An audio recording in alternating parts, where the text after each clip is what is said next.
हाय बच्चों, आज हम क्लास नाइन्थ की एक्सरसाइज 1.3 स्टार्ट करेंगे और इस एक्सरसाइज का क्वेश्चन 1 है। Write the following in the decimal form and say what kind of decimal expansion each has. The first question is 36 divided by 100। यहाँ पर हमें फर्स्ट तो ये जो नंबर दिया है इसको डेसिमल में कन्वर्ट करना है और फिर उसका टाइप ऑफ एक्सपेंशन बताना है।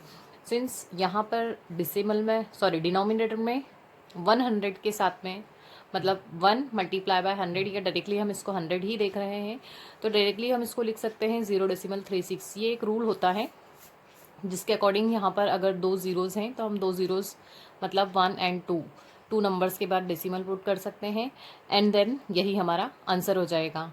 और ये एक्सपेंशन कैसा है, चूँकि यहाँ पर लिमिटेड नंबर हैं जो काउंट किए जा सकते हैं, इसलिए ये जो एक्सपेंशन है ये टर्मिनेटिंग होगा, जो कि टर्मिनेट हो गया है। इसलिए अब यहाँ पर हम लिख देंगे इसको टर्मिनेटिंग डेसिमल एक्सपेंशन। और जब हमारा नेक्स्ट क्वेश्चन है वो 1/11 है। इसको चूँकि हम डायरेक्ट कन्वर्ट नहीं कर पाएंगे इसलिए हम 1 में यहाँ पर 11 से डिवाइड करेंगे।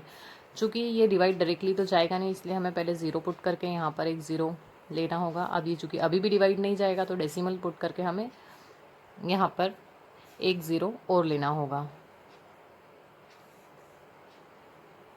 अब चूँकि यहाँ पर दो ज़ीरोज़ हो गए हैं हम इसको डिवाइड कर सकते हैं 11 से। 11 9 ज़ा 99 होगा तो यहाँ पर हम इसको 9 टाइम डिवाइड करके यहाँ पर हमारे पास में जब रिमाइंडर बचेगा वो अगेन वापस से 1 बच जाएगा, मतलब सिमिलर पोजीशन आ जाएगी। फिर से हमें एक बार 0 लेंगे तो यहाँ 0 पुट करेंगे और अगेन डिवाइड नहीं जाने के कारण जो है एक बार डेसिमल का 0 हम ऑटोमेटिकली आता है यहाँ पर, और एक बार चूँकि डिवाइड नहीं जा रहा तो 0 पुट करके हमने लिया और फिर 9 टाइम हमारा डिवाइड यहाँ पर चला जाएगा। तो ये 99, मतलब ये प्रोसेस हम देख रहे हैं कि रिपीट भी होती जा रही है और सेम वैल्यू बार बार यहाँ पर आपके पास में आते जाएगी। फिर से आया, फिर हम डिवाइड करेंगे तो वही हमें सेम चीज़ मिलेगी। इसलिए यहाँ पर जो हमारा डेसिमल एक्सपेंशन है वो कुछ इस प्रकार आएगा 0.09, फिर 0 टाइम जाएगा, एक बार नहीं जाएगा, फिर उसके लिए हमें 0 पुट करके उसको सॉल्व करना होगा और इस प्रकार से dot dot dot dot dot, मतलब ये ना ही ख़त्म हो रहा है लेकिन वैल्यू कैसी हो रही है, रिपीट हो रही है।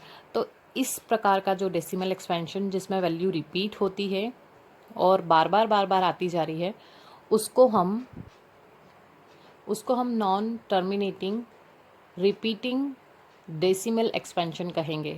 और इसको लिखने का एक और तरीका होता है, चूँकि यहाँ पर जो वैल्यू है जो रिपीट हो रही है, जैसे 0 9 यहाँ पर बार बार रिपीट हो रहा है, उसके ऊपर बार लगाकर इस प्रकार से शो हो कर सकते हैं और इसको लिख सकते हैं। इसका मतलब यही होता है कि ये जो वैल्यू है ये बार बार रिपीट हो रही है और ये एक नॉन टर्मिनेटिंग डेसिमल एक्सपेंशन है।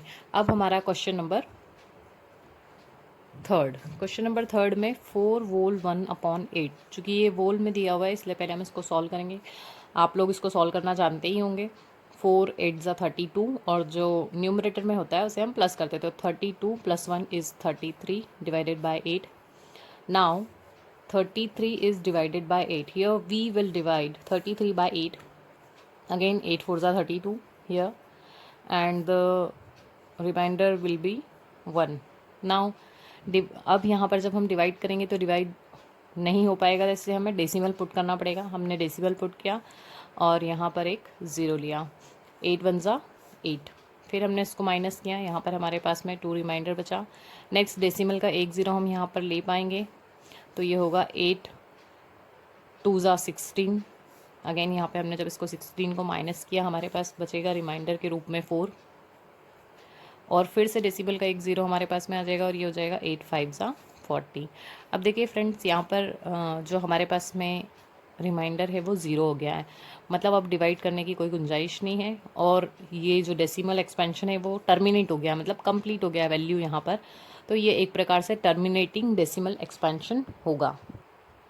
हमारा नेक्स्ट क्वेश्चन है 3/13। अब यहाँ पर हम 3 में 13 से डिवाइड करेंगे। अब चूँकि फिर से यहाँ पे न्यूमरेटर हमारा छोटा है इसलिए हमें डेसिमल फर्स्ट स्टेप में ही लेना होगा और यहाँ पर हम 0 पुट कर देंगे तो 13 2 ज़ा 26। यहाँ पर हम इसको माइनस कर देंगे, 2 टाइम डिवाइड होने के बाद हमारे पास में रिमाइंडर बचेगा 4।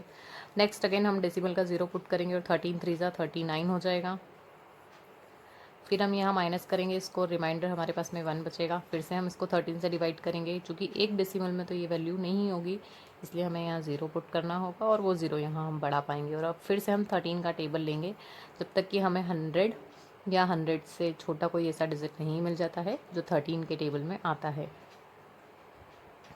तो यहाँ पर 13 7 91 पुट कर देंगे हम, और 13 7 91 पुट करने के बाद में जो रिमाइंडर है हमारे पास में 100 माइनस 91 इज 9। अगेन एक डेसिमल का 0 पुट कर देंगे यहाँ पे हम, और फिर से जब हम काउंट करेंगे तो चूँकि 7 था, मतलब इस बार हमारे पास में जो डिवाइड है वो 6 टाइम जाएगा। यहाँ हमने अब 90 में से जब 78 को माइनस किया, ये 6 टाइम डिवाइड किया, तो हमारे पास में रिमाइंडर जो है remaining that is 12। Now again divide 12 by 13, it is also smaller, then we will take a 0 in behalf of decimal, it is 120. Now count table of 13, it is 13 9s are 117, that's why we divide here by 9 times. Okay, the remainder is again 3. We will reach to the position first here. Why? Because 3 is the numerator, so our process will repeat again like that. Again we divide is 3 by 13, and the similar process will goes on. Therefore here we can say that the decimal expansion is repeating. Why? Because value 2 3 0 7 6 9 is repeat again after when we divide here, and it is non terminating, क्योंकि ये जो value है ये बढ़ती जा रही है, non terminating है, तो जो डेसिमल एक्सपेंशन है वो हो जाएगा हमारा नॉन टर्मिनेटिंग एंड रिपीटिंग। चूँकि वैल्यू यहाँ पर रिपीट हो रही है आफ्टर 1 2 3 4 5 6 वैल्यूज़ ये रिपीट हो रही है, but it is repeating, that's why हम इसको रिपीटिंग डेसिमल एक्सपेंशन ही कहेंगे। ज़रूरी नहीं है कि एक या दो ही वैल्यू रिपीट हो, ये डिपेंड करता है डिवाइड पे, नंबर पे, कि कितनी वैल्यूज़ यहाँ पर रिपीट होगी। जब तक रिपीट नहीं होती है तब तक हमें चेक करना होता है, जब तक हमारा या तो रिमाइंडर जो है वो सिमिलर आ जाता है, या फिर यहाँ काउंट करने पर वैल्यूज़ सिमिलर आने लगती है, तब तक हम उस डिवाइड को करते रहते हैं और आफ्टर उसका कंक्लूजन निकाल लेते हैं। तो यहाँ पर हो जाएगा non terminating and repeating decimal expansion. Next, now question number 5। ये क्वेश्चन फर्स्ट का ही सब क्वेश्चन है, अभी हमारा क्वेश्चन 1 कंप्लीट नहीं हुआ है। अब हमें 2 से 11 में डिवाइड करना है, और क्वेश्चन नंबर जो 6 है हमारा, उसमें आपको 329 को 400 से डिवाइड करना है। तो बच्चों ये मैं 2 क्वेश्चन आपके लिए होमवर्क में दे रही हूँ। अगर आप इसको करने में सक्षम नहीं है या आप कोई प्रॉब्लम फेस कर रहे हैं इसमें, देन आप मुझे कमेंट करिएगा, तो हम फिर से इन दोनों क्वेश्चन को भी आगे सॉल्व करेंगे। Thank you.